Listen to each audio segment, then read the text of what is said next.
Bonjour Jonathan. Bonjour Katia. Nous nous sommes déjà rencontrés pour une vidéo précédente dans laquelle on a parlé de l'étude de marché, du concept, à quoi ça sert une étude de marché, qu'est-ce qu'on doit retrouver dans une étude de marché par exemple. Je propose que maintenant on aborde plutôt les méthodes d'analyse qu'on peut mettre en œuvre pour faire une étude de marché. Alors, j'ai entendu qu'il y avait deux grandes méthodes d'analyse. Est-ce que vous pourriez m'en dire un peu plus? Oui, Katia, il y a deux grandes méthodes. Il y a l'étude documentaire et l'étude de terrain. Le choix va vraiment dépendre de l'objectif visé, mais également du temps et des moyens disponibles. Oui. Donc la première est l'étude documentaire. Elle consiste à récolter un maximum d'informations sur un secteur d'activité. Oui. Et il y a deux moyens de récolter de l'information, soit gratuitement, Oui. via des moteurs de recherche, dans des revues de presse, dans des foires ou dans des livres blancs. Ou de manière payante via l'achat d'études réalisées par des cabinets spécialisés. Ces études, on peut les retrouver sur des sites type Market Research, ou on peut aussi acheter des données financières ou marketing dans des bases de données spécialisées type Belfers ou Dun & Bradstreet. D'accord. Et quel est l'avantage de faire une étude documentaire en fait L'avantage, c'est que l'entrepreneur peut la réaliser assez tôt par lui-même, donc elle peut être facilement mise en œuvre. Elle permet de récolter énormément d'informations sur son marché, sur ses tendances, son environnement.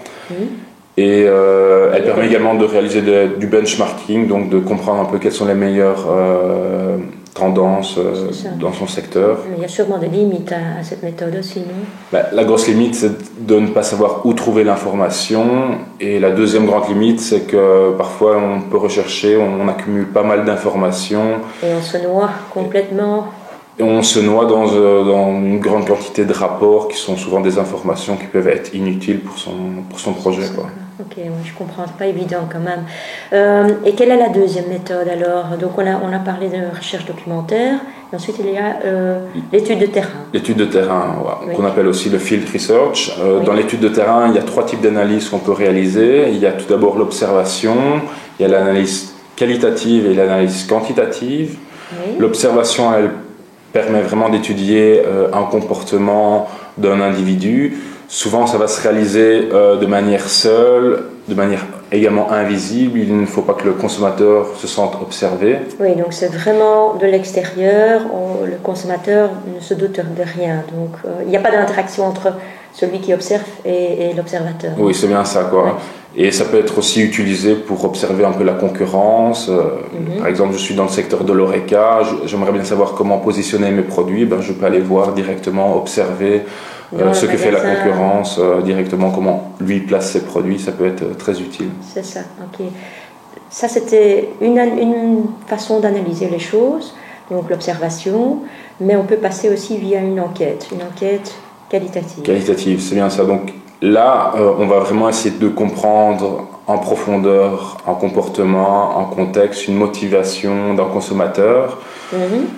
La grosse différence par rapport à l'observation, c'est qu'on est deux ou même plusieurs. Donc il y a deux types d'entretiens qu'on peut mener. Les entretiens individuels face à face, où on va mener une dizaine d'entretiens d'1 à 2 heures avec des consommateurs. Ou alors via des focus group, qui sont des réunions de consommateurs qui sont menées par un animateur. Et là, ça va vraiment permettre de faire émerger une idée ou de voir un peu comment se comportent les consommateurs via l'observation d'un nouveau produit, voir un peu comment il va se comporter. Mais aussi, il peut également, ça peut être utile pour des groupes de créativité pour faire émerger une nouvelle idée, quoi. Donc il y a une véritable interactivité avec le consommateur finalement, comparé avec l'observation où là, le consommateur ne se doute de rien en fait.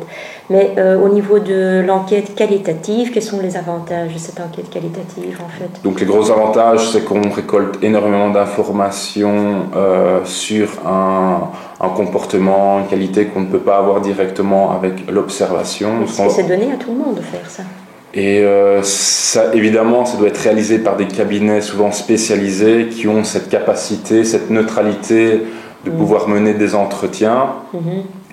Mais l'entrepreneur peut faire sa propre enquête, en tout cas en face à face, il pourrait le mener assez rapidement. Et dans le cas de focus group, là, il y a quand même un certain savoir-faire à avoir pour mener et bien diriger son groupe de consommateurs. D'accord.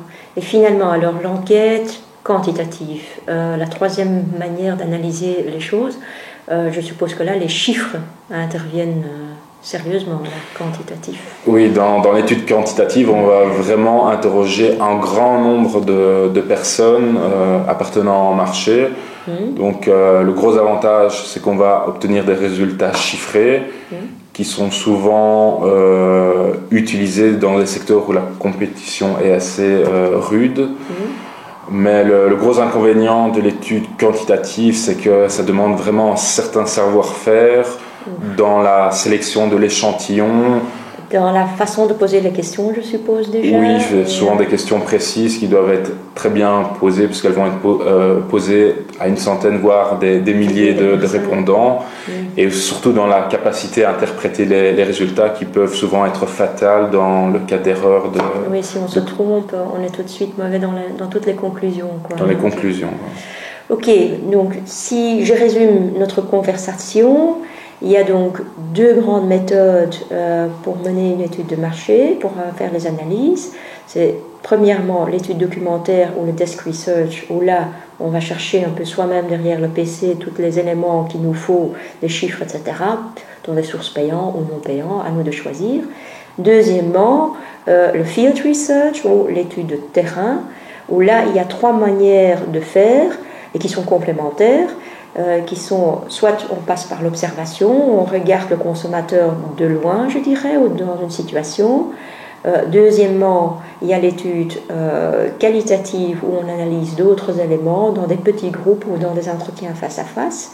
Et ensuite, il y a l'étude quantitative où là, on interroge, je dirais, un grand nombre de personnes avec des questions bien fermées. On fait vraiment une enquête avec des questions fermées. Et là, je crois que...